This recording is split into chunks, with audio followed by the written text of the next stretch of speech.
नमस्कार। पंजाब केसरी राजस्थान आप देख रहे हैं और मैं हूं आपके साथ इशिका जैन। राजस्थान के गांव गांव और ढानी ढानी से इस वक्त सिर्फ एक ही सवाल सुनाई दे रहा है और वो सवाल ये कि भाई साहब हमें ये बता दो कि राजस्थान में पंचायत चुनाव होंगे या नहीं। अगर हो रहे हैं तो हम अपनी अपनी तैयारियां करें और नहीं हो रहे तो हम चुपचाप शांत बैठ जाए। मगर जवाब शायद किसी के पास नहीं। सरकार खुलकर जवाब देना नहीं चाहती है और इधर आप देखिए कि राज्य निर्वाचन आयोग ने एक बार फिर से सरकार को इस मामले को लेकर चिट्ठी लिख दी है, क्योंकि राजस्थान में पंचायत चुनाव 2026 को लेकर सुगबुगाहट तेज और पिछले कई महीनों से आप लगातार ये खबरें देख रहे होंगे कि आज इस मामले में ये हुआ, कभी सुप्रीम कोर्ट ने डेडलाइन दे दी, कभी राजस्थान हाई कोर्ट ने कुछ कहा है तो कभी सरकार ने इस मामले पर कुछ कहा है। आरोप प्रत्यारोप का दौर भी खूब चल रहा है। सत्ता पक्ष और विपक्ष भी आमने सामने, सड़क से लेकर विधानसभा तक ये सवाल उठ रहा है, मगर जवाब साफ साफ अभी तक मिल नहीं रहा। तो भाई साहब, राजस्थान में पंचायत चुनाव होंगे या नहीं, चलिए अब आपको इस पर एक आज हम सीधी सीधी बात बता देते हैं। तो देखिए, राजस्थान में पंचायत चुनाव 2026 को लेकर सरकार और राज्य निर्वाचन आयोग में भी अब आमने सामने की स्थिति बनती हुई दिख रही है। दरअसल आयोग ने सरकार से कोर्ट के आदेश के पालन में सभी सीटों का आरक्षण तय कर सूचित करने को कहा है, मगर राज्य सरकार ने यह कहते हुए इनकार कर दिया है कि अभी तक ओबीसी आयोग की रिपोर्ट नहीं मिली है और ऐसे में आरक्षण निर्धारित नहीं किया जा सकता। राज्य निर्वाचन आयोग ने चिट्ठी लिखकर मध्य प्रदेश प्रकरण का जिक्र किया है, जिसके बारे में भी आपको बताएंगे। देखिए, सुप्रीम कोर्ट ने ओबीसी आयोग की रिपोर्ट के बिना भी चुनाव कराने का फैसला उस वक्त दिया था। इस पर फिर विस्तार से बात करेंगे, मगर यहाँ पर आप देखिए कि एक्सपर्ट्स का क्या कहना है। एक्सपर्ट्स कह रहे हैं कि ओबीसी आयोग की रिपोर्ट में देरी के आधार पर सरकार चुनाव टालने के लिए कोर्ट का दरवाजा खटखटा सकती है। तो चलिए पहले जानते हैं कि पंचायत चुनाव 2026 को लेकर राजस्थान में मौजूदा स्थितियां क्या बनी हुई है और फिलहाल सरकार के पास में क्या क्या विकल्प है। तो देखिए, यहाँ पर सबसे पहले तो आप ये जान लीजिए कि राज्य निर्वाचन आयोग ने सरकार को एक बार फिर से एक लेटर लिखा है। इससे पहले भी निर्वाचन आयोग सरकार को चिट्ठी लिख चुका है और इस चिट्ठी में सरकार के पंचायती राज विभाग को ये चिट्ठी लिखकर पंचायत चुनाव पर स्थिति स्पष्ट करने को आयोग ने कहा था और इस पर सरकार ने निर्वाचन आयोग को मार्च के पहले सप्ताह में जवाब भेजा था कि ओबीसी आयोग की रिपोर्ट अभी तक तैयार नहीं हुई है और ऐसे में आरक्षण निर्धारित नहीं किया जा सकता। इसके बाद आप देखिए कि निर्वाचन आयोग ने एक बार फिर 9 मार्च को पंचायती राज विभाग को चिट्ठी लिखकर आरक्षण तय कर सूचित करने को कहा है। अब इस चिट्ठी में क्या लिखा है, चलिए ये भी आप पहले जान लीजिए। तो देखिए, इस चिट्ठी में लिखा गया है कि सुप्रीम कोर्ट ने 2021 में मध्य प्रदेश प्रकरण में आदेश देते हुए कहा था कि यदि राज्य सरकार ओबीसी का आरक्षण तय नहीं करती है तो ओबीसी सीटों को जनरल मानते हुए ही चुनाव करवाए जा सकते हैं। हाईकोर्ट ने 15 अप्रैल तक चुनाव करवाने के लिए राजस्थान में कहा था और इस आदेश के पालन में सभी वर्गों के लिए सीटों का आरक्षण तय कर सूचित करने को भी कहा, ताकि कोर्ट के आदेशों की अवमानना ना हो। मगर अब आप यहाँ पर देखिए कि इस चिट्ठी में निर्वाचन आयोग ने मध्य प्रदेश के प्रकरण का हवाला दिया है, उसका जिक्र किया है। दरअसल 23 दिसंबर 2021 को सुप्रीम कोर्ट ने मध्य प्रदेश में पंचायत एवं नगरीय निकाय चुनाव करवाए जाने को लेकर एक बड़ा और जरूरी फैसला सुनाया था। इसमें देश की शीर्ष अदालत ने कहा था कि हम पहले ही ये कह चुके हैं कि ट्रिपल टेस्ट के बिना ओबीसी आरक्षण नहीं दिया जा सकता। अब ऐसे में राज्य सरकार के पिछड़ा वर्ग आयोग ने जो रिपोर्ट दी है वो प्रिविलेज स्टेज में है, इसीलिए ओबीसी आरक्षण के बगैर ही राज्य निर्वाचन आयोग 2 सप्ताह के भीतर भीतर पंचायत के चुनाव जारी करने की अधिसूचना जारी करे। अब आप यहाँ पर देखिए कि इस दौरान सुप्रीम कोर्ट में जस्टिस एमएम और इनके साथ ही जस्टिस अभय एस ओका और इनके साथ जस्टिस रवि कुमार की पीठ ने यहाँ पर यह फैसला सुनाया था। कोर्ट ने इस दौरान यह भी कहा था कि पॉलिटिकल पार्टी सामान्य सीटों पर भी ओबीसी उम्मीदवारों को चुनाव लड़वाना चाहती है।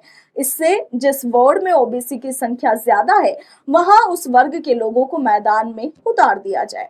इस दौरान कोर्ट ने यह साफ किया था कि हमारा आदेश न केवल मध्य प्रदेश और महाराष्ट्र तक सीमित है, बल्कि शेष राज्यों और केंद्र शासित प्रदेशों पर भी ये लागू होगा। और अब आप देखिए कि इसी प्रकरण का जिक्र आयोग ने सरकार को लिखी अपनी चिट्ठी में किया है, जिसके बाद से अब अटकलें तेज हो गई है। अच्छा, अब यहाँ पर सबसे बड़ा सवाल ये है कि अब सरकार के पास में क्या क्या विकल्प बचते हैं। तो देखिए, फिलहाल ये लगभग तय माना जा रहा है कि सरकार कोर्ट में एसएलपी यानी कि विशेष अनुमति याचिका दायर कर सकती है और ओबीसी वर्ग के आरक्षण का निर्धारण करने के लिए समय की मांग वो कोर्ट से कर सकती है। इसके साथ ही कोर्ट में सरकार ये भी तर्क दे सकती है कि कुछ समय मिले जिससे कि चुनाव में सभी वर्गों को आरक्षण का फायदा मिल सके। अब ऐसे में यहाँ पर दो सबसे बड़े कारण बनते हैं जिनकी वजह से राजस्थान में मौजूदा परिस्थितियों की वजह से चुनाव टाले जा सकते हैं। इन दो वजहों में सबसे पहला कारण है ओबीसी आयोग की रिपोर्ट में देरी। आप देखिए कि पंचायत चुनाव करवाने से पहले अलग अलग वर्गों की सीटों के लिए आरक्षण तय होता है।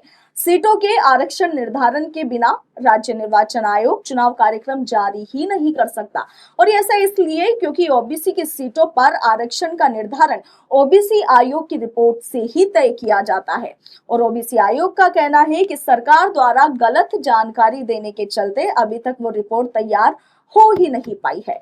तो सबसे पहला कारण तो ये, और अब यहाँ पर आप देखिए कि दूसरा सबसे बड़ा कारण कि सरकार के पास एक दूसरा विकल्प है और वो विकल्प ये कि आरक्षण निर्धारित नहीं, सरकार के पास इसकी रिपोर्ट नहीं मिलने का तर्क है। देखिए, सरकार का तर्क है कि आरक्षण निर्धारण करने के लिए गठित ओबीसी आयोग रिपोर्ट सौंपेगा, जाहिर सी बात है, और इसके बाद ये आरक्षण निर्धारित होगा। अब आप देखिए कि ओबीसी आयोग ने रिपोर्ट में देरी की कुछ वजह बताइए, ये वजह भी आप फटाफट से जान लीजिए। मुख्य सचिव श्रीनिवास को लिखे पत्र में ओबीसी आयोग ने यह कहा है कि पंचायती राज विभाग को जानकारी देने के बाद भी 24 फरवरी 2026 तक पंचायतवार जनसंख्या के स्पष्ट और पूरे आंकड़े और SC/ST के आरक्षण के संबंध में वांछित सूचना उन्हें प्राप्त नहीं हुई। इस स्थिति को आयोग द्वारा शासन सचिव पंचायती राज विभाग जयपुर के ध्यान में लाया भी जा चुका है और ऐसी ही परिस्थितियों के कारण पंचायतों में वोट पंच के पदों में अब अन्य पिछड़ा का आरक्षण निर्धारित किया जाना संभव नहीं हो पा रहा। उधर आप देखिए कि अब पंचायत चुनाव के मुद्दे को लेकर पक्ष और विपक्ष भी आमने सामने है। राज्य में पंचायत चुनाव को लेकर कांग्रेस और बीजेपी के नेताओं के बीच आरोप और प्रत्यारोप का दौर लगातार जारी है। कांग्रेस प्रदेश अध्यक्ष गोविंद सिंह डोटासरा ने सरकार पर चुनाव टालने के आरोप लगाए हैं। डोटासरा ने विधानसभा में कहा था कि सरकार की मंशा चुनाव करवाने की है ही नहीं, ओबीसी आयोग सरकार के इशारे पर ही काम कर रहा है। वहीं बीजेपी प्रदेशाध्यक्ष मदन राठौड़ का कहना है कि चुनाव निर्वाचन आयोग कराएगा, हम तो पूरी तरीके से चुनाव करवाने को तैयार हैं। विपक्ष का चुनाव टालने का आरोप सही नहीं है। कांग्रेस लोकतांत्रिक संस्थाओं पर आरोप लगा रही है, ऐसा मदन राठौड़ का कहना है। मगर इस वक्त जो राजस्थान में परिस्थितियां बन रही है वो वाकई चिंताजनक है, वाकई सवाल उठाने वाली है। एक तरफ आप देखिए कि राज्य निर्वाचन आयोग ने एक बार फिर से सरकार को चिट्ठी लिख दी है, स्थिति स्पष्ट करने को कहा है। उधर सरकार ने साफ तौर पर यह कह दिया है कि अभी तक ओबीसी आयोग की रिपोर्ट नहीं आई है, ओबीसी आयोग की आरक्षण वाली जो रिपोर्ट है वो नहीं आई है। पहले जो रिपोर्ट गई उसमें कई तरीके की गलतियां सामने आई है, कई तरह की गड़बड़ियां उसमें पाई गई है। तो ऐसे में फिलहाल यहाँ पर असमंजस की स्थिति बनी हुई है। मगर राजस्थान के पॉलिटिकल एक्सपर्ट्स ये बता रहे हैं कि शायद राज्य सरकार यानी कि भजनलाल सरकार कोर्ट का दरवाजा खटखटा सकती है। माफ कीजिएगा, ओबीसी आयोग की रिपोर्ट में जो देरी हुई है उसका हवाला देते हुए, उसका तर्क देते हुए सरकार कोर्ट के पास जा सकती है, कोर्ट का दरवाजा खटखटा सकती है और चुनाव देरी से किए जाने की बात वहां पर कर सकती है, यानी कि फिलहाल के लिए चुनाव टालने की बात कही जा सकती है।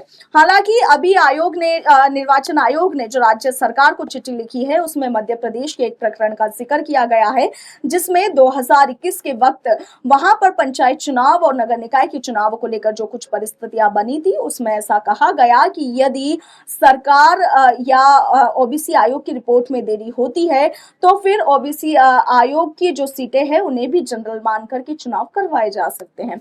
ऐसे में अब देखना यह है कि सरकार इस चिट्ठी पर क्या कुछ जवाब देती है। क्या सरकार ओबीसी आयोग की रिपोर्ट में देरी की वजह से कोर्ट के पास जाती है, कोर्ट का दरवाजा खटखटाती है, और यदि सरकार कोर्ट के पास जाती है तो कोर्ट का क्या कुछ आदेश होता है? क्या वाकई में राजस्थान में चुनाव टाल दिए जाएंगे या फिर ओबीसी आयोग में रिपोर्ट में देरी होने की वजह से मध्य प्रदेश में जो सुप्रीम कोर्ट ने फैसला सुनाया था उस मॉडल पर राजस्थान में चुनाव हो सकते हैं? ये बड़े सवाल इस वक्त राजस्थान की सियासत में तैर रहे हैं। आपका क्या कुछ कहना है कमेंट सेक्शन में लिखिएगा। फिलहाल के लिए इतना ही, नमस्कार।